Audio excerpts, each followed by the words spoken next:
A beautiful new day. Mutlu!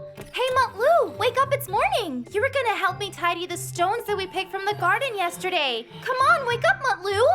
All right, you got me up now, sis. Come on, Mutlu, quicker!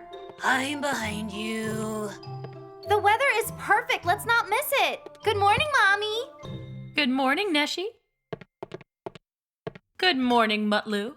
You woke up early today, so we still have plenty of time for breakfast. It's okay. We already have so much to do. We gotta decorate the flowers with the stones we picked up yesterday with Mutlu. I first need to say good morning to Dad. Oh, Mutlu has already gone out. I'll be right back. I got this little something I forgot to finish. Mom, where's Dad today?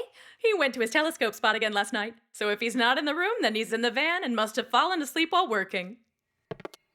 I left the stones in the basket near the van. Let's take the basket first.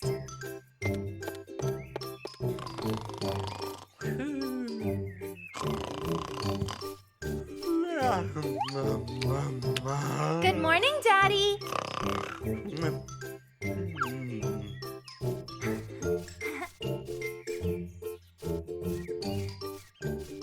Oh, but Mutlu. I've been up this whole time. I'm just waiting on you, Muck. But you're still sleeping. We were supposed to decorate the flowers with stones. Yeah, okay, keep sleeping. Yes, you mock. You should sleep too. I'll do it.